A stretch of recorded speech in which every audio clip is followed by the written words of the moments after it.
back, everyone. My name is Patrick. You're watching the Fanatic Rundown. Complete and total heartbreak is the only way you can describe the end of that hockey game. If you're really pissed off, you can probably use a few other words as well, and there's going to be plenty of people in oil country feeling both tonight.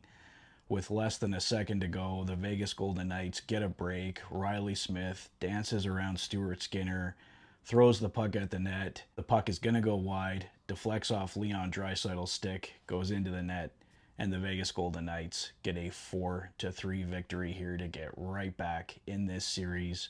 It's now 2-1. If we're being totally honest, the Vegas Golden Knights were definitely the better team tonight. The Edmonton Oilers came out with a really strong, about first 13 minutes, I believe Rick Bowness said in the first intermission. A couple goals from Corey Perry, just the ageless wonder there for the Edmonton Oilers. His fourth and fifth so far in this postseason already. He has just been amazing. The Oilers had a 2-0 lead. Things were looking great, but then it all fell apart for the Edmonton Oilers. They just could not hold it together. Nicholas Waugh, you'll recognize that name because he's a player that should probably be suspended right now. He's the fine, upstanding young gentleman that cross-checked Trent Frederick in the face. He received a roughly $8,000 fine for it, came in tonight and scored his second of the postseason to make it 2-1. Riley Smith was first of two on the night at 16-11, tied the game 2-2. William Karlsson with the lone goal in the second off a terrible line change by the Edmonton Oilers. They were gassed in their own zone, no doubt about that, but you stick it out and you keep fighting because Vegas completely took advantage of a terrible play, and it gave William Karlsson the 3-2 goal here tonight. You could say the Edmonton Oilers found a way out of it because Connor McDavid at 16:58, a lucky shot that goes in off Braden McNabb's skate, ties the game 3-3, so the Oilers did get that goal back, but then at 19:59, the Vegas Golden Knights get a break of their own, taking the 4-3 lead with less than a second left. Calvin Pickard, as we found out earlier today, couldn't go tonight after suffering a leg injury in Game 2. He's listed as day-to-day for the Edmonton Oilers, so we don't know exactly when we're going to get him back. The net belongs to Stuart Skinner right now, and Stu, I thought, made some tremendous saves tonight, kept the Edmonton Oilers in it, gave them a chance to win this hockey game, but definitely a goal here or there that's going to cause some controversy here in Edmonton, but at the exact same time, just horrible plays in front of Stuart Skinner. As I was mentioning earlier, that terrible line change. Couple forwards on the second goal just did nothing to stop Riley Smith dancing in, scoring that second goal for the Vegas Golden Knights. So Stuart Skinner, when it really mattered, didn't get a ton of help from his teammates.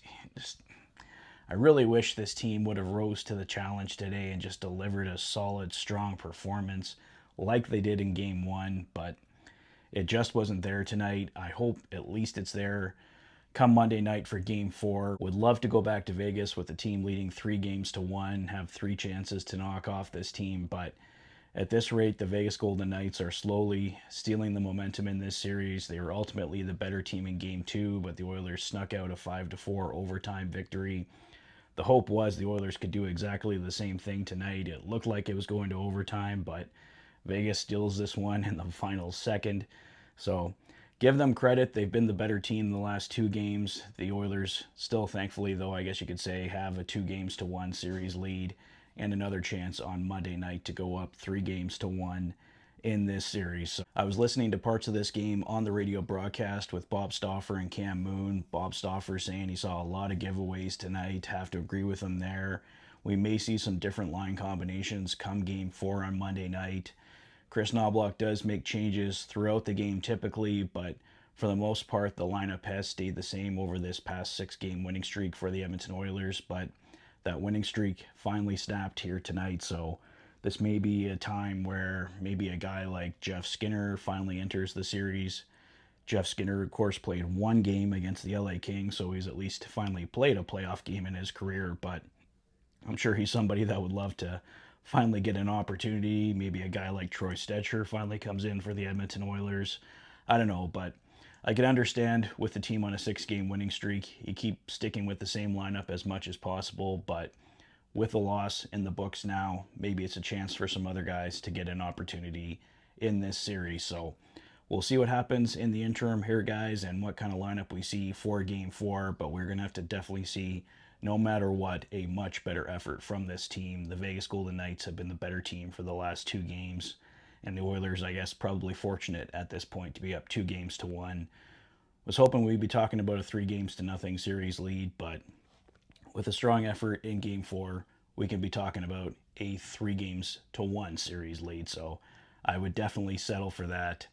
A great start to this hockey game and nearly an exciting finish. So a disappointing night in Oil Country, no doubt about that. But hopefully, come Monday night, we're celebrating once again. That's all for me for tonight, guys. Let me know your thoughts on Game 3, on the play of Stuart Skinner tonight. Were you happy with him? Let me know your thoughts in the comment section below. If this is your first visit to the channel and you like what you see, please consider liking and subscribing for all the latest Oilers content. You've been watching the Oilers Fanatic. Thanks for being a fan.